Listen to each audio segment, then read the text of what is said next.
Hi, Mary here from Change is Always Possible.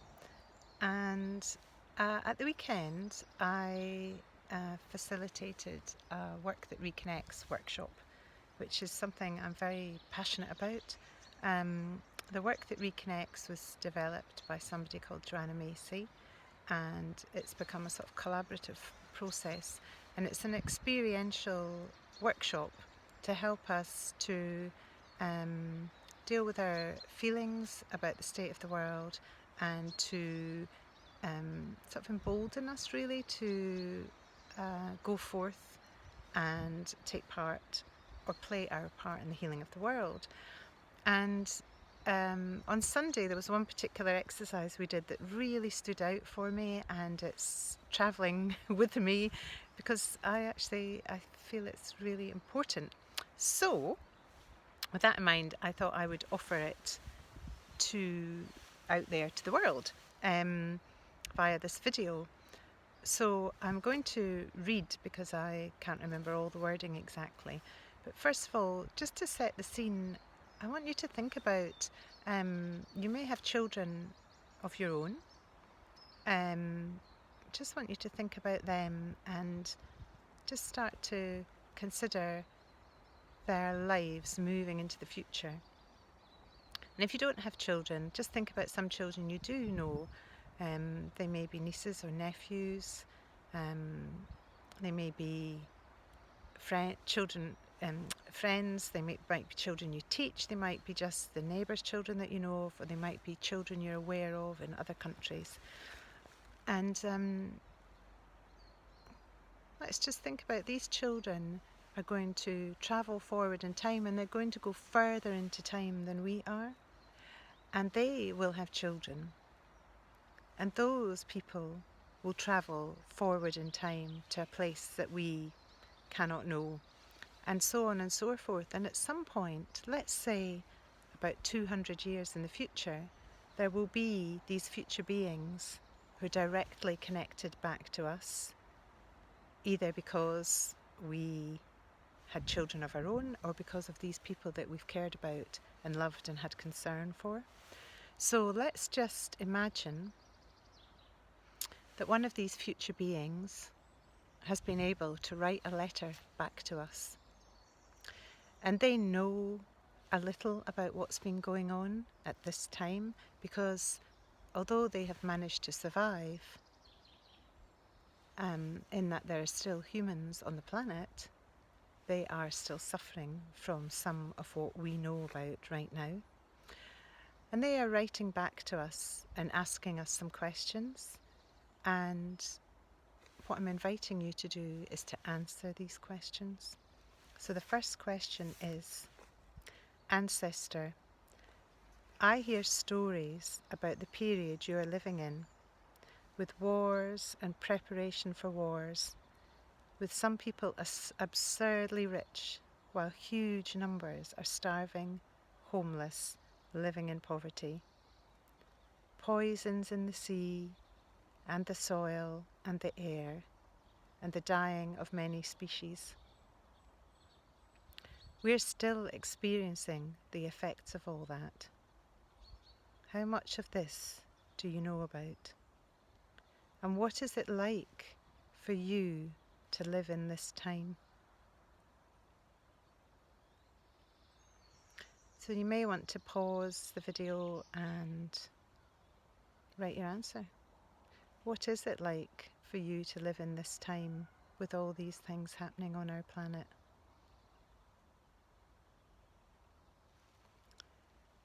So the second question, Ancestor, we have songs and stories that tell of what you and your friends did back for the Great Turning.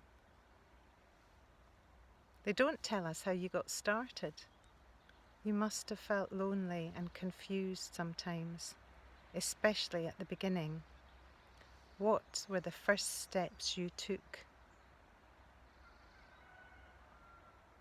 So again, you might want to pause the video to answer that question.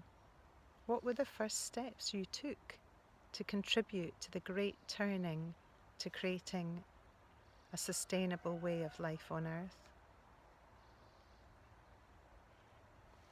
And the third question, Ancestor, I know you didn't stop with those first actions on behalf of life on Earth. Where did you find the strength to continue working so hard despite all the obstacles and discouragements?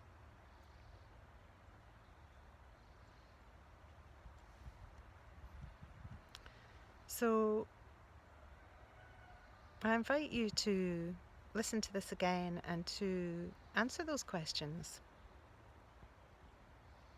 to be honest, and allow yourself to feel whatever comes up, because this is the truth. We are living in difficult times, and we can bury our head in the sand, we can squash the feelings down with food, drugs, alcohol, shopping, numbing out on the internet and the TV, but it doesn't stop the truth being out there. And all the time that we are numbing out, trying to avoid the feelings about what is going on, we're probably not doing anything to help turn things around. And that's my invitation really to everyone, is to try to stop that numbing out and become aware of how you feel. And it's, you know, these deep feelings that we have, the terrible sadness about some of the things that are going. It's heartbreaking, some of the stuff that's going on the planet. The anger, I was raging last night to my husband because I just can't bear some of the things that I see going on. They make me so mad. And I'm okay with feeling like that, because I know it's better to be aware of the feelings, to be aware of what's going on with me, and then to try and find a new way to look at things. And that's what this exercise is about. It's about seeing with new eyes, looking differently at who you are and how you are on planet Earth at the moment.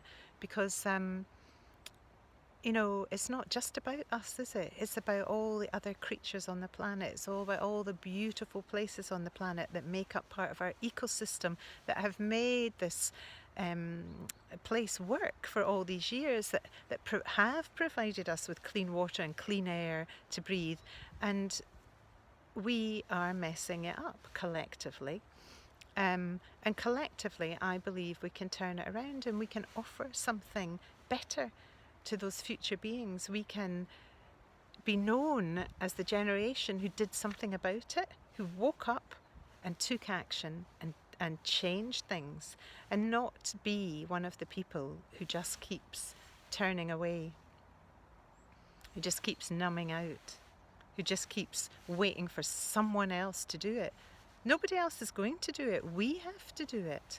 And we've got to do it for these future people who will be just like us. People with feelings, people who care, people who have a life to live. And we have the power to enable them to have that life, and to save more of the creatures on the planet, these amazing species that are part of this extraordinary place. And it's that connecting up, reconnecting. So it's not all just about me, it's not all just about us, and it's not all just about this time. So that's my offering. I hope that some of you will give it a go. Without hope, there's nothing. And what they say in the book Active Hope, which is where I got the exercise from, is that we need to take a look at reality, have a look around, just look at what's going on. And then we need to think about, what is it that we hope for? What is it you would like to see? How would you like things to be? And start taking action. Start doing something, anything, towards that hoped for future. That's what active hope is about. And surely it's better to do that than live in despair and have to numb out, give up, and not care. That's my tuppence worth and a bit more for this morning. Right, bye.